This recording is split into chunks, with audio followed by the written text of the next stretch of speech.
നിങ്ങളെ love marriage അല്ലായിരുന്നോ? അപ്പോൾ ഈ സോങ്ങിന്റെ കണക്ഷൻ ആയിരുന്നോ അതിലേക്ക് നയിച്ചത്? അതെ, ഡെഫിനറ്റ്ലി. എങ്ങനെയായിരുന്നു ആക്ച്വലി? ഞങ്ങളന്ന് നെയ്റ്റിങ്ങിൻ്റെ മോഹനന്ദ് സാറിൻ്റെ അടുത്ത് നിന്ന് MA പഠിച്ചുകൊണ്ടിരുന്നപ്പോൾ ഞാൻ സാറിൻ്റെ വീട്ടിൽ ഞങ്ങൾ ഫ്രണ്ട്സൊക്കെ ആയിട്ട് പഠിക്കുമായിരുന്നു. ശരി. അപ്പോൾ അദ്ദേഹത്തിൻ്റെ മോഹനന്ദ് സാറിൻ്റെ അടുത്ത് കൃഷ്ണനും ഞങ്ങൾ രാവിലെ പോവും, ഇദ്ദേഹം വൈകുന്നേരം അവിടെ പോയി പഠിക്കുന്നത്. പക്ഷേ സാറിന് എങ്ങനെയാന്ന് വെച്ചാൽ ഈ രാവിലെ ഞങ്ങൾ പഠിക്കാൻ വന്നതും ഞങ്ങളെ പഠിപ്പിച്ചും അത് എല്ലാ ഗുരുക്കന്മാരും പറയും കേട്ടോ. അതും ഞാനും ഇപ്പോൾ ഒരു ഗുരു ആയിരിക്കുമ്പോൾ നമ്മൾ പലരുടെയും അവരെ അത് പഠിപ്പിച്ചു ഇത് പഠിപ്പിച്ചു നമ്മൾ പറയും. അതുപോലെ സാറും പറഞ്ഞുകൊണ്ടിരുന്നു. അപ്പോൾ ഇദ്ദേഹം ഒന്ന് ഭയങ്കര തിരക്കുള്ള ഒരു മ്യൂസീഷ്യനാണ്. ഞങ്ങൾ രണ്ടുപേരും കൊച്ചിലെ തൊട്ട് ഒരു 16-17 വയസ്സ് തൊട്ട് സ്റ്റേജ് കർണാട്ടിക് കച്ചേരി യങ്സ്റ്റേഴ്സിൽ നമ്മൾ രണ്ടുപേരും ഭയങ്കര ഇതായിരുന്നു.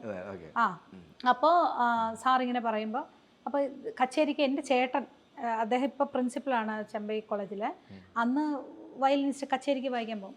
അപ്പം കൃഷ്ണൻ്റെ കച്ചേരിക്ക് ചേട്ടൻ വായിക്കും. അപ്പം ചേട്ടനെ ബുക്ക് ചെയ്യാനായിട്ട് വിളിക്കുമ്പോൾ ഫോൺ എടുക്കാൻ ഞാനാ, ചേട്ടൻ്റെ വീട്ടിലാണ്, ഞാനും ചേട്ടനും കൂടെ ഒരു വീട്ടിലാണ്.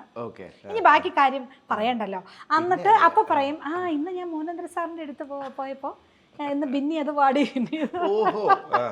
ഇന്ന് ബിന്നിക്ക് അതാണ് പഠിപ്പിച്ചു കൊടുത്തതെന്ന് പറയുമ്പോൾ ഞങ്ങൾ പഠിപ്പിച്ചത് ഞങ്ങൾ രണ്ടുപേരും അങ്ങ് പാടും. അപ്പോൾ ഇന്ന് കൃഷ്ണൻ എന്താ പഠിച്ചേ? ഇന്ന് ഞാൻ മാരമണൻ പഠിച്ചു. അപ്പം മാരമണൻ ഓ മാരമണൻ, അപ്പം നീ എന്ത് പഠിച്ചു? അപ്പം ഞാൻ പറയും മറ്റേ പാട്ടുണ്ടല്ലോ, മാ ജാനകി ചെട്ടബട്ടക മാ ജാനകി. അപ്പോൾ പുള്ളിയും പാടും.